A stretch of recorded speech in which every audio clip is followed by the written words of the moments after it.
Hello, welcome. This is the Superhero Show. Chris is not here. You got me again. He Brexited. He's gone to America. He's just ejected. He's fed up with the results. He hit the ejector seat and he's gone to America. Fair play to him. He may come back, or we might set him free and he'll run for the wilds of Canada. I was going to go back to Wales, but it seems like that's probably a worse idea. Right, let's not get political. Let's talk about something way more controversial. Zack Snyder's Justice League. So last week there was a very quick set visit in terms of turnaround to the set visits going live. So the way this stuff normally works is press go to the set of a movie when it's filming, and the set visit runs months and months later. Bonkers, Like I've got set visits that I don't even know. You're sitting on an amazing one. We don't even know when it can run. Exactly. At this point. So this is interesting because they went like you didn't trust me. You're like, shut up. Don't talk to them. Anyway, so they went to the set last week press, and they ran it this week. And the reason for this is I think they want to get out of head and start saying good messages about what they're doing with this movie to address points and criticism of Batman v Superman. And also that's reflected in the press that they invited. That's right, because so Jim, who reviewed it for us, didn't particularly like the film, I don't think. And when he said he was going over, he was like, look, they're inviting people over who didn't like the film. They're purposely bringing over journalists who didn't get on with Batman vs Superman. And I think that's a mad thing. Yeah, and I think you could but be also cynical. it's mad, but it shows how confident they are. They're just like they want to change the conversation straight away and be like, look, you hated the last film. We've got a steady hand on the tiller. This time. So we're going to go through some of the things that they were saying on set, whether we think they're good ideas, bad ideas, or we just don't know, just talk around them. So there's so much news came out of it as well. So the first thing is they're just going to focus on it as one movie. So originally the plan was Justice League Part 1 and 2, and there's this idea that they were making a trilogy, kind of a trilogy of Batman v Superman. And these two movies were being filmed back to back. They've said that's not the case. This is just going to be one movie, which I actually think is a good decision. Yeah, I think it's a good decision as long as what they're doing is they're stripping back the story, so it's like a smaller story than it actually is. It must be. I think so. Although I do worry about how quickly a lot of these big creative decisions have been made, because it's not all that long ago Batman v Superman came out. A lot of the pre-production for this movie would have happened overlap with post-production on Batman v Superman, and then it seems like they're making major decisions about tone and direction kind of on the hoof. I guess it does kind of seem like that, but we don't know. I guess we don't know when those decisions have been made, I suppose. We do. Okay. Well, there's some quotes here from key creatives. It's like Zack Snyder explicitly says that these decisions about tone were made after the reception of Batman v Superman. That he says, I kind of felt like I had to, in my mind, make an adjustment, and maybe it is my hardcore take on characters as far as I love them, and I love the material. And he says I love the material so many times. He also says, I just love stuff. I take it really deep. Stuff's good. I do believe that since Batman v Superman came out, we've wrapped our heads around what Justice League would be. So the month between it coming out and the filming, they wrapped their heads around what Justice League should be. Gav, you've known me for quite a while. You know I'm not a criminal lawyer, but I have listened to the entirety of Serial and watched Making a Murderer. There's these statements. Obviously I'm being harsh. There's a bit of a laugh here. There are a lot of inconsistencies in what Zack Snyder says and his wife, the producer Deborah Snyder, says. He's kind of saying it is a reaction to Batman v Superman. But she's also saying they always wanted to take these characters on a journey from their darkest incarnation to a fun, breezy, bright version. Who's telling the truth here? Hers is like the more PR sort of answer for it, whereas he's just saying whatever he wants. Also, I really don't like the idea of people who should be in charge of stuff changing their opinions based on the opinions of people. It's like in Peep Show when Superhan says you can't trust people. People like Coldplay and voted for the Nazis. Wow. You've invoked Coldplay. And I just think it's good that they're listening to people, maybe, but I understand what you're saying. A lot of kind of in creative fields, you don't, this phrase, you don't make things by committee. Yeah. And also like in like design research, they don't like actually, people don't know what they want. Yeah. Like you show people what they want. You have an idea, you get behind it, and then the market decides whether they like it or not en masse. But there's good things about this though. Like at least they haven't just scrapped it. At least they haven't done like after Amazing Spider-Man 2 where they've just gone, all right, we're not doing it anymore. Yeah. Like at least they haven't done that, because there were some really good stuff in Batman v Superman. Yeah, and I know it sounds like we're being all doom and gloom, and we're obviously having a laugh. Like, I'm really hopeful for this movie, and I think there are lots of good things in these set visits as well. Principally, the stuff that Ben Affleck's saying. Absolutely, like, he comes across as very intelligent and switched on, and he's taken an executive producer role. And I like what he said about why he's taken on that role. And he said it's to empower him, especially when it comes to making decisions about Batman and things pertaining to the future Batman movies. Yeah. Because he's directing and writing, it's like he needs to have a say, because he's going to be saddled with that stuff when he's making his own movie. So when it's like stuff to do with Jim Gordon, establishing Gotham, he has more creative control. Yeah, and it also seems like, from what we've heard about the set visit and what people know about the story now, is that half of the film is going to be Batman, like going around recruiting the Justice League, which is something that I'm really excited about, because hopefully it's Ben Affleck doing that as Bruce Wayne, which was, I think, the best thing in Batman v Superman. Yeah, and like all the rhetoric that Affleck's talking about, he's saying, he's kind of doing a fine line. He's not saying we've changed everything. Yeah. He's saying there's definitely room for more humour. It's not going to be, DC movies, I think, by their nature, are more gothic and mythic, but they're going to be than other comic book movies. It's not going to be loads of jokes, but it's going to be lighter in tone. And he says that to reflect the fact that this is a more hopeful story. Yeah. Batman's not in the terrible, rage-filled place he was in Batman v Superman. He wants to collaborate, he wants to build a team, and the movie will reflect that more optimistic tone. Which I think is cool. No, that is really good. Because then it makes sense. It's not, the change in tone is related to plot, and it's not just this kind of stylistic change as a reaction to the reception of Batman v Superman. Do you know what I think is a really good thing as well? So I read somewhere that it was J.K. Simmons' first day on set as Commissioner Gordon. They brought journalists onto the set for like a big character's very first day. For me, that like reeks of like the confidence. They're just like, he's good though, isn't he? He is really good.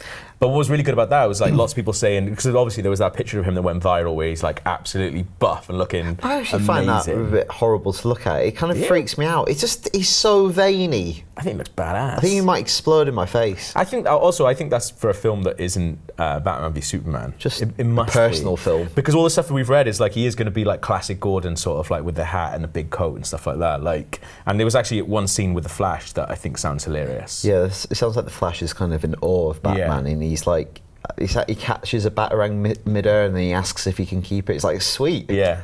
Kind of like Spider-Man in Civil War. Like, he's just impressed that he's fighting all these guys. That's a consistent thing across all the set visits I've read. The Flash, the Flash is, you know, he's their version of Spidey. He's their fun, likeable character. That's good. Immediately likeable character. I like that. That's really good. So it sounds like it's going in the right direction, even though there might be some discrepancies in what some of the key creators are saying. I think overall they're saying good stuff. There's also a four-legged spider-like vehicle that Batman has called the Nightcrawler that allows him to traverse sewers. Let's forget about that. Let's put that to one side and just focus on the fact that it's basically Ocean's 11 with Ben Affleck at the head of it. He's going around recruiting them. That's the best bit in Ocean's 11, where he's recruiting them and then he turns into a mission thing. That's what it's going to be. Who's Andy Garcia? Don't know. All right, let's go on to the feedback. Okay, good.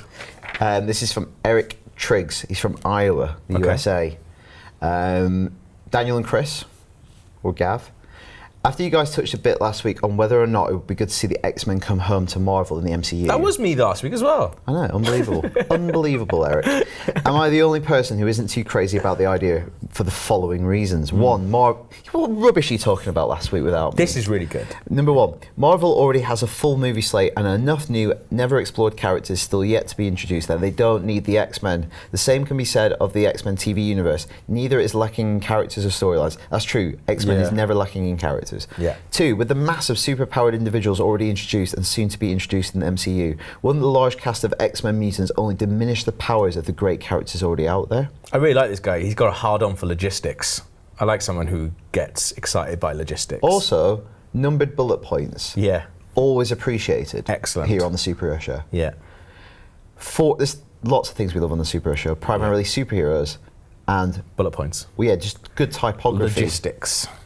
4, Marvel already has the Inhumans movie slated. Well, not so sure anymore. And their origin story, just to make sure so much more sense. What? Marvel already has the Inhumans movie slated to appear, and their origin story just makes so much more sense to this already established world. Yeah. So I guess like what you're saying is like the way the Inhumans get all their powers they've can be so seeded it. different to that. Yeah. Now, don't get me wrong, part of me thinks that it would be fun to have the X-Men back. However, once you consider all my points above, I just don't think it makes the best sense right now in the grand scheme of things. You're right, logistics. Right. It's just there's so many of them in that universe. If it ever happened, what I'd love to see now is them just cherry pick a couple, like they do with Spider-Man. Like, just get Wolverine back. Yeah. Basically, stick Just Wolverine get Wolverine in back. it. Just put Wolverine in it. This is a good one from Al Patrickson. It says, "Hey guy, what's up? My email is here. It's not what I think about the new Spider-Man games, what we talked about last week, but it is related to Spider-Man news. So Donald Glover has been cast in next year's MCU Spider-Man reboot film, Homecoming. Who do you think his character is? My hope is that is Miles Morales, the Ultimate Spider-Man, so that fans will be happy they finally have him on the big screen." Yeah, so for ages and ages, there was like a big campaign saying, get Donald Glover as Miles Morales. I don't think it is going to be him. I think he's too old. He is too old now, everyone they're casting is young, playing young. Yeah. They're not casting like Tobey Maguire and getting to play an 18-year-old. I think Donald Glover would stand out if he was meant to be a kind of his peer. Yeah, I think like it's going to be, because Miles Morales would be around the same age or even as young, thing. Yeah. like. And also there's a rumour that Miles Morales might be the Spider-Man in the Sony animated movie they're making. Right, so okay. I wonder whether they'd want to keep that separate. Yeah, I don't think it is going to be him. Like I actually Think it'd be a teacher maybe? When I asked the Russo brothers like if they were going to ever have Donald Glover in I was asking the Russo brothers. Well, it was because they had Jim Rash from Community in Civil War. They had the guy who plays Abed in Winter Soldier. Yeah. So I was like, are we ever going to get to see Donald Glover as Miles Morales? And they must have known then, because they got that. Because we looked at the video and we were like, is there something there? And like we listened to the audio a bunch, but they knew. Bastards. Unbelievable. Yes, I reckon he might be like a teacher. I think it's just a nice nod to the fans who really wanted him as Miles Morales, but that, he's just not as a him. stark reminder Maybe like how they never happened. I mean, now it can't possibly happen. Professor Miles. All right, final email is from Micah Brown. Hi, Micah. I read an article today explaining a rumour that Mephisto might be the main villain in the Defenders Netflix series. Apparently, many are sceptical, but some believe it reflects the possibility of Ghost Rider getting a series as well as the general shift towards the supernatural in the MCU. 1, bullet point. If it turns out to be true, can you ever see it working? The Netflix MCU has been so grounded, I have trouble conceptualising it. Yeah. What do you think? I don't know. I don't know if it's that grounded. The thing is, it has a gritty, darker tone. Yeah. But is it grounded? I don't think it is, because we now have superpowers. Like Daredevil, he does have superpowers. Jessica Jones definitely she can fly. Well, I think like that and Purple Man. Yeah, exactly. I think that's the thing that I'm thinking of is like. And then the next show is that's not grounded. Also, it's going to go like it's going to be realistic. Yeah. Which is not maybe the same as grounded.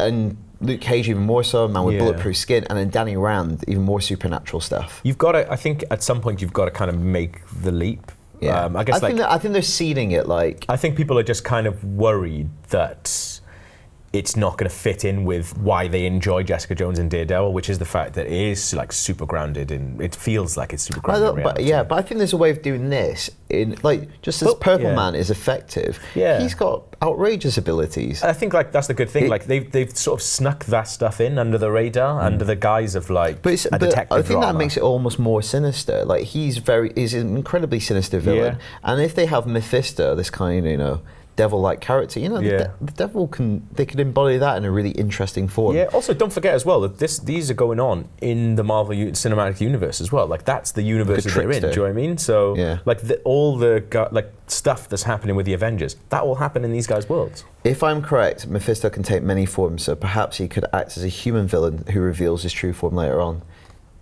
Yeah. Finally, to me, the Defenders are all very physical in their abilities, which is my main hesitation. Can you defeat an extra-dimensional demon if you punch him hard enough? Of course you can.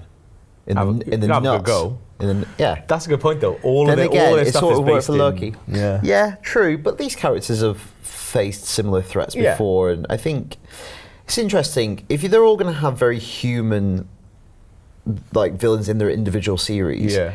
it's kind of cool to distinguish the kind of crossover, like the unite against a bigger threat. It is kind of exactly what happens in like Avengers and stuff like that. Like, because in Iron Man and Winter Soldier and stuff, like the threats that they face are actually really, really grounded. But then actually, when it comes to Avengers, the reason they've got it all like band together is because it's like this crazy stuff. Yeah, and it's the fallout of that in Iron Man 3 when Tony's like, well, aliens exist now. Yeah.